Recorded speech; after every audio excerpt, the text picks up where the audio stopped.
विष्णु एकादशी गीता तुलसी विप्रधे नवः असारे दुर्ग संसारे षटपदी मुक्तिदायिनी। प्राचीन काल में सतयुग के समय में माहिष्मती नाम की एक नगरी में इंद्रसेन नाम का एक प्रतापी राजा धर्म पूर्वक अपनी प्रजा का पालन करते हुए शासन करते थे। वह राजा पुत्र पौत्र और धन आदि से संपन्न और भगवान विष्णु के परम भक्त थे। एक दिन जब राजा सुखपूर्वक अपनी सभा में बैठे थे तो आकाश मार्ग से महर्षि नारद उतरकर उसकी सभा में आए। राजा उन्हें देखते ही हाथ जोड़कर खड़े हो गए और विधि पूर्वक आसन पर अर्घ दिया। सुख से बैठकर मुनि ने राजा से पूछा कि हे राजन, आपके सातों अंग कुशल पूर्वक तो है, तुम्हारी बुद्धि धर्म में और तुम्हारा मन विष्णु भक्ति में तो रहता है।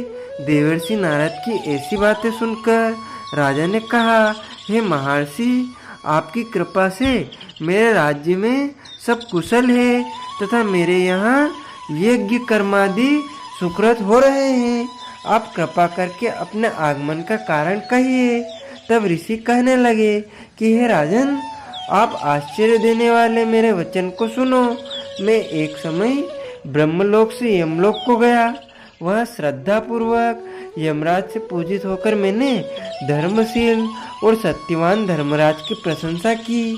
उसी यमराज की सभा में महान ज्ञानी और धर्मात्मा तुम्हारे पिता को एकादशी का व्रत भंग होने के कारण देखा। उन्होंने संदेश दिया, सो मैं तुम्हें कहता हूँ। उन्होंने कहा कि पूर्व जन्म में कोई विघ्न हो जाने के कारण मैं यमराज के निकट रह रहा हूँ। सो हे पुत्र, यदि तुम आश्विन कृष्ण इंदिरा एकादशी का व्रत मेरे निमित्त करो तो मैं स्वर्ग की प्राप्ति हो सकती है। इतना सुनकर राजा कहने लगे कि हे महर्षि, आप इस व्रत की विधि मुझसे कहिए।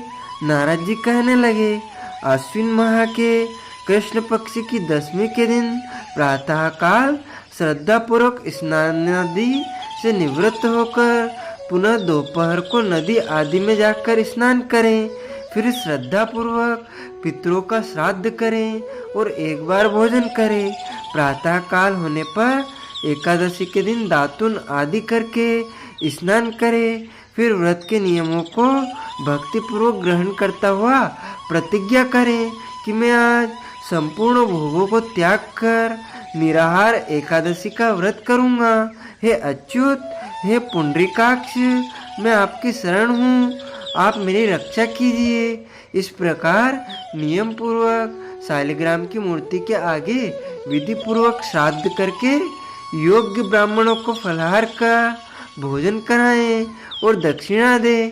पितरों के श्राद्ध से जो बच जाए उसको सूंघकर गौ को दें तथा धूप दीप गंध पुष्प नैवेद्य आदि सब सामग्री से ऋषिकेश भगवान का पूजन करें।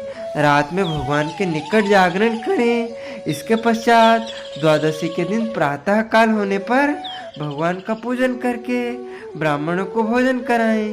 भाई बंधुओं, स्त्री पुत्र सहित आप भी मौन होकर भोजन करें। नारद जी कहने लगे, हे राजन, इस विधि से यदि तुम आलस्य रहित होकर इस एकादशी का व्रत करोगे तो तुम्हारे पिता अवश्य ही स्वर्ग लोक को जाएंगे। इतना कहकर नारद जी अंतर्ध्यान हो गए।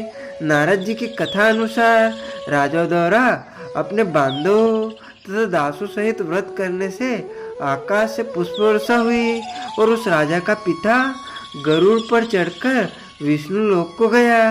राजा इंद्रसेन भी एकादशी के व्रत के प्रभाव से निष्कंटक राज्य करके अंत में अपने पुत्र को सिंहासन पर बैठाकर स्वर्गलोक को गया। हे युधिष्ठिर, यह इंदिरा एकादशी के व्रत का महत्व मैंने तुमसे कहा।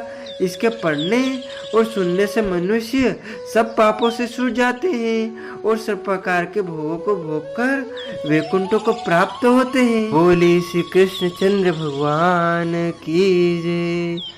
लक्ष्मी नारायण भगवान की जय। अच्युतम केशवम राम नारायणम श्रीकृष्ण दामोदरं वासुदेवं भजे श्रीधरं माधवं गोपिका वल्लभं श्रीजानकी नायकं श्रीरामचन्द्रं भजे जानकी मनोहरं सर्वलोकनायकं श्रीशङ्करादिसेवितं पुण्यनामकीर्तनं श्रीराम राम राम राम राम नामतायकं रामकृष्ण वासुदेव भक्तिमुक्तिदायकं रामकृष्ण वासुदेव भक्तिमुक्तिदायकं।